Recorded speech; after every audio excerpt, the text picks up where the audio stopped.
हे हे hello किसान भाइयों, मैं हूं आपका दोस्त और होस्ट उन्मेष टाहरिया फिशरीज इंस्पेक्टर। आप देख रहे हैं ऑस्कर फिशरीज। किसान भाइयों, ठंड के महीने में मछली पालक ऐसे कौन सी 5 गलतियां करते हैं, आज हम लोग उस पर डिस्कस करेंगे।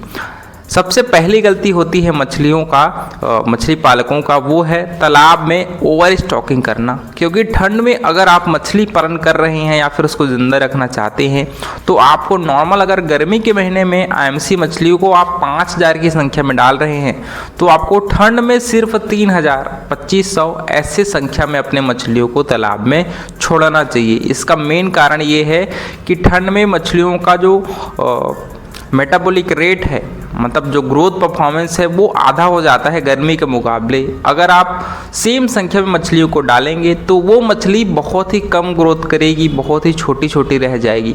तो इससे लिए मैं आपको सलाह दूंगा कि आप मछलियों को थोड़ा सा संख्या कम कर दीजिए ताकि मछलियों को प्रॉपर स्पेस मिल सके, प्रॉपर मछलियों को खाना मिल सके। और ठंड में सबसे बड़ी समस्या आती है वो है तापमान की। तो अगर मछलियों की संख्या ज़्यादा है तो एक निश्चित जगह में ही ठंड में मछलियां हैं वो रुकती हैं तालाब में। आप देखते होंगे कि ठंड में मछलियां ज़्यादा ऊपर में नहीं आती, नीचे में रहती हैं।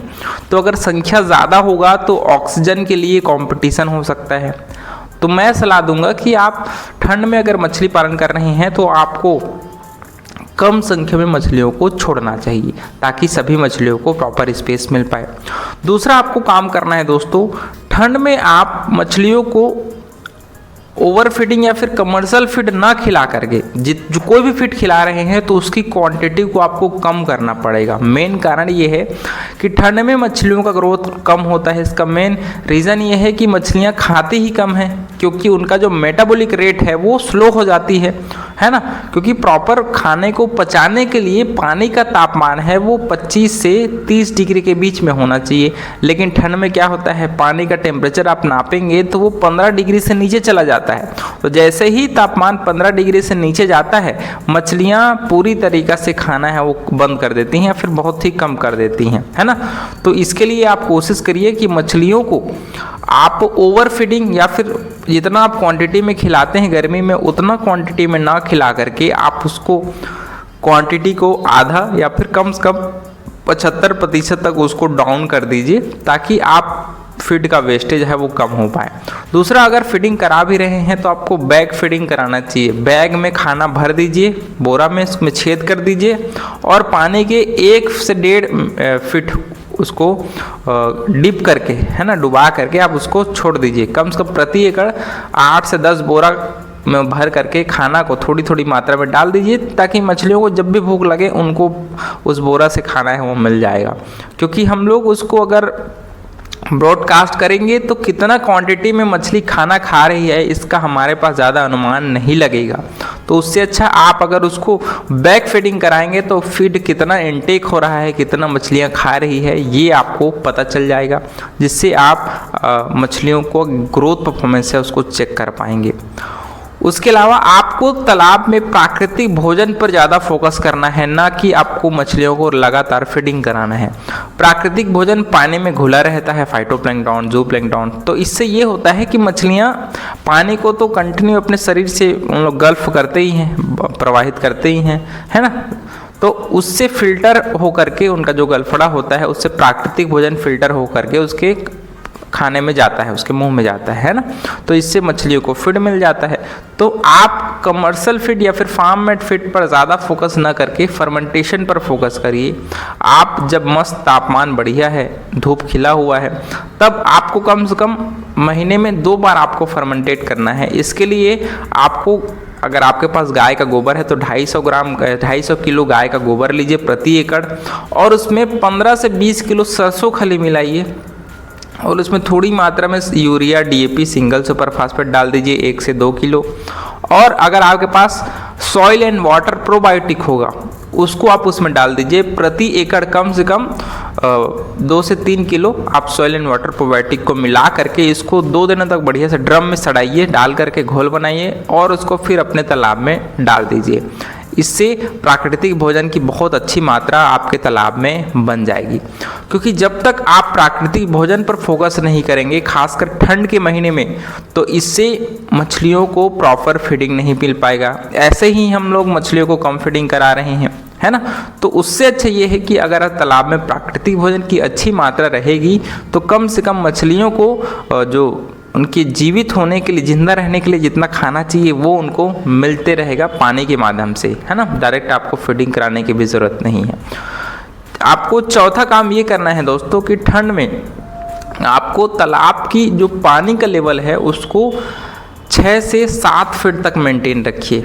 इसका मेन कारण ये है कि जब हम लोग पानी की गहराई को ज़्यादा रखते हैं तो एक निश्चित जगह पर एक थर्मोक्लाइन जोन बनता है जहाँ पर पानी का तापमान है वो 20 से 25 डिग्री के बीच में रहता है, और वहाँ पर मछलियाँ ज़्यादातर जा कर के रुकती हैं, वहाँ पर ठहरती हैं। तो अगर पानी थोड़ा सा ज़्यादा गहरा रहेगा तालाब में तो वो थर्मोक्लाइन जोन की जो लेयर है वो थोड़ा सा मोटा बनेगा और मछलियाँ ज़्यादा जगह मिल पाएगा उनको वहाँ ठहरने के लिए।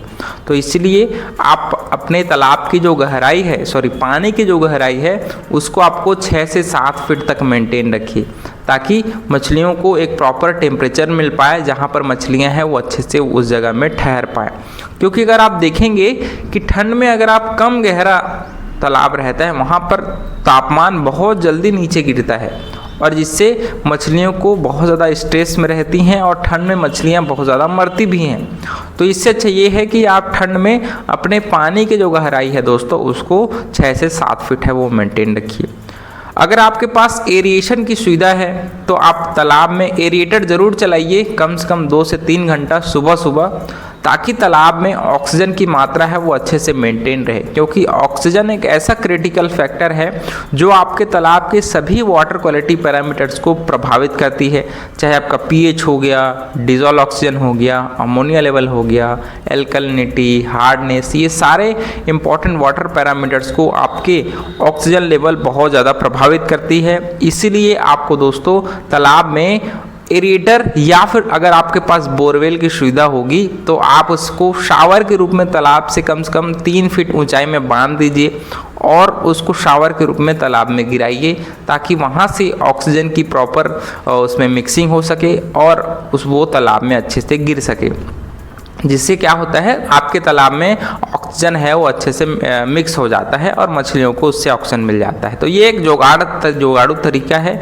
लेकिन प्रॉपर अगर आप कमर्शियल फार्मिंग कर रहे हैं तो आपको दोस्तों एरेटर ज़रूर अपने 2 HP का जो एरेटर है कम से कम 2 ठो आप प्रति एकड़ इंस्टॉल कर लेंगे तो बहुत अच्छा आपको ऑक्सीजन की कोई दिक्कत नहीं होगी। और छठवां सबसे इम्पॉर्टेंट है कि आपको अपने वाटर क्वालिटी पैरामीटर्स को टेस्ट करना है। डिजॉल्व ऑक्सीजन के लिए DO मीटर आता है, पीएच नापने के लिए pH मीटर आता है, अमोनिया नापने के लिए अमोनिया टेस्ट किट आता है ना।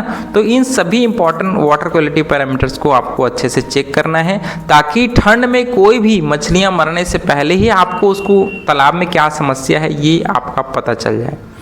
तो किसान भाइयों, इस प्रकार से मैंने 4-5 इंपॉर्टेंट पॉइंट आपको बताया है कि पानी की गहराई ज़्यादा मेंटेन रखिए, प्राकृतिक भोजन की मात्रा मेंटेन रखिए, तालाब में एरिएटर या फिर शावर के रूप में पानी गिराइए और मछलियों की संख्या है उसको कम कर दीजिए, और आप बैक फीडिंग पर ज़्यादा फोकस करिए, ना कि कमर्शियल आप जो ब्रॉडकास्टिंग करते हैं उस पर। तो इस प्रकार से किसान भाइयों, आशा करूंगा कि आपको जानकारियाँ अच्छी लगी होगी। अगर पसंद आया होगा तो वीडियो को लाइक ज़रूर करिएगा, और ऑस्कर फिशरीज पर नए हैं तो चैनल को सब्सक्राइब करना बिल्कुल मत भूलिएगा।